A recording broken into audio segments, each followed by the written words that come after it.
Hello everybody and welcome back to Let's Play Super Meat Boy. This is episode 8, and like I said in the last video, we're going to start this episode off by grabbing the Bandage and Warp Zone we missed in Chapter 3. And then we'll move on to Chapter 4 and Hell. Alright, so Ogmo, now that we have Ogmo, who is a double jumper, we'll be able to grab the Bandage in this level, and the Warp Zone in the other level that we missed. This is a bit difficult because the way Ogmo double jumps is, well, his initial first jump is pretty, it's lacking to say the least, so it makes it difficult to play through certain parts of the level, but it also makes them useful for parts like this, so that we can grab that and move on. So we grab the Bandage, now we just gotta grab Bandage Girl so it saves, and we got that Bandage. Now the Warp Zone was in level 7, I passed it out. We'll pick Ogmo again, or else we won't be able to get it. So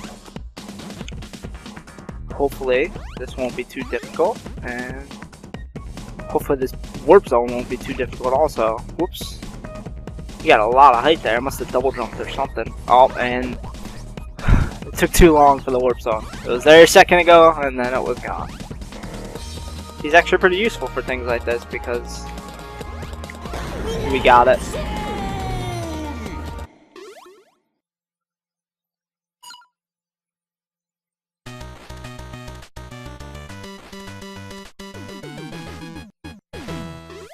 We got another one of these retro Game Boy Warp Zones, which I like very much. Whoops. What was I supposed to do there?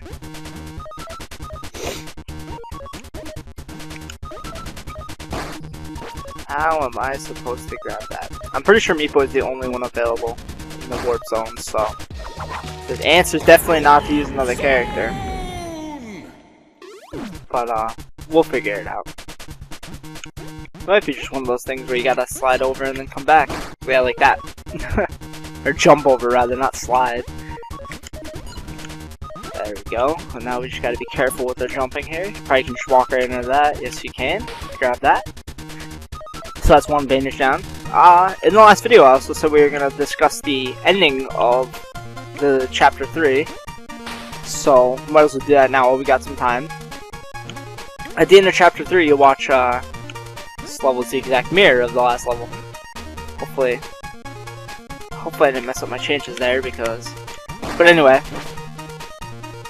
Yes, the, Chapter 3 ending, where, Meat Boy gets knocked off the edge at the very end there by Dr. Fetus. That actually is... I was watching an interview, and that turns out that actually that's where Meat Boy dies. You know, after the end of that chapter, Meat Boy is actually dead, and that's why the next chapter is called Hell. So I thought that was pretty interesting because I never even thought of that. And when you're first playing through this game, you kind of think of it as just, you know,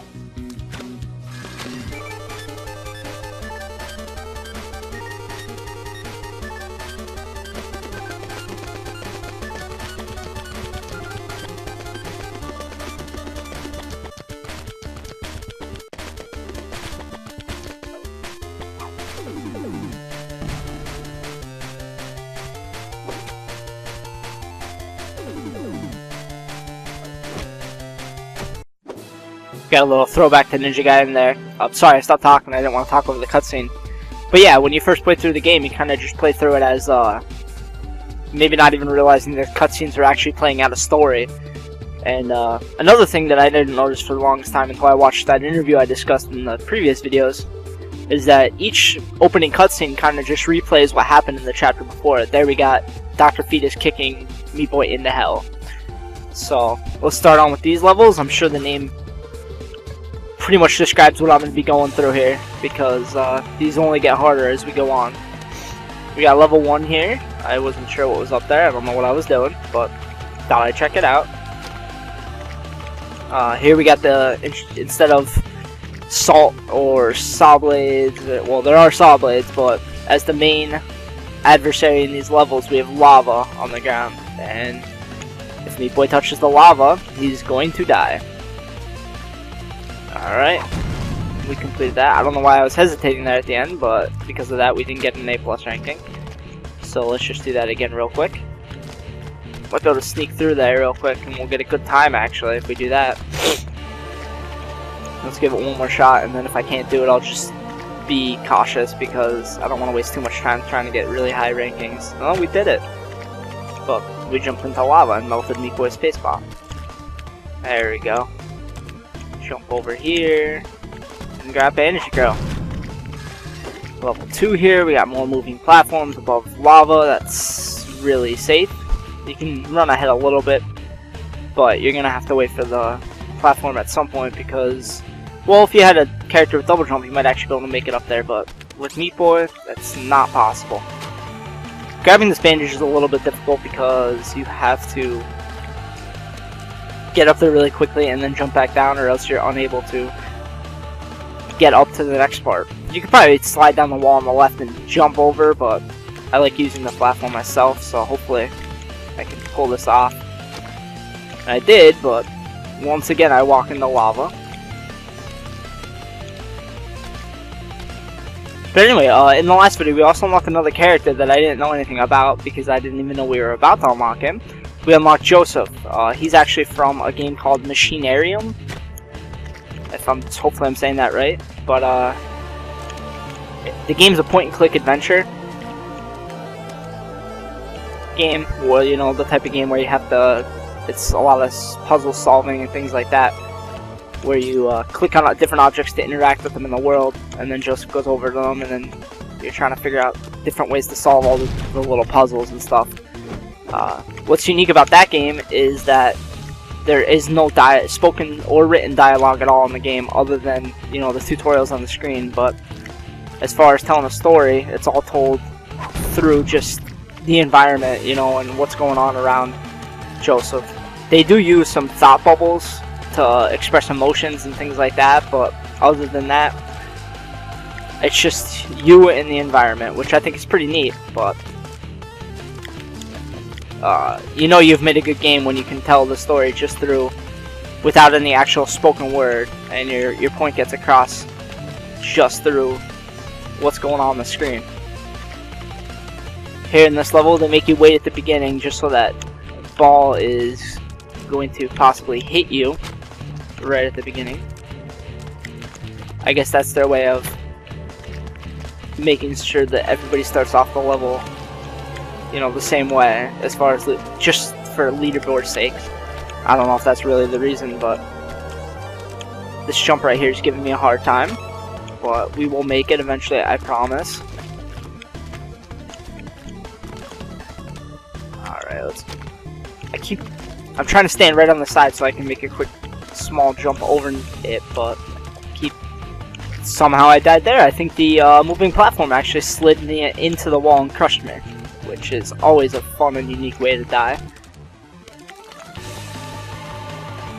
These balls, by the way, I didn't even mention them. This might actually be the first level they're in, but another new mechanic they added, and they're going to use in future levels and future videos. I'm sure they'll be into. But yeah, they're just kind of reminiscent of the what are they called, podoboos in the Super Mario or the Mario series. I think that's what they're called. The little lava that jumps out of the water, or out of the little fireballs that jump out of the lava in the Mario games. I'm pretty sure they're called podoboos, but that's what they remind me of. I don't know if Team Meat used them as their reference point for that enemy, but based on how everything else in this game is practically a reference to an older retro game, it wouldn't surprise me if that was the case. This jump's giving me a lot of trouble here, but there we go, we got it. Hopefully the A+ too. Yes, we did. Alright, we'll try to finish up one more level before we end the video here. I can't promise anything, but we'll at least give it a try. You have to wait here because Meat Boy can't jump up high enough, and I don't want to jump into that ball. But we have the ball there, but a relatively simple level. And we're going to call it a video right there. In the next video, we'll start with this level here, and we'll continue on through hell. Hopefully I doubt we'll get to the final boss in the next video, but you never know. So thank you everybody for watching, and I'll see you next time.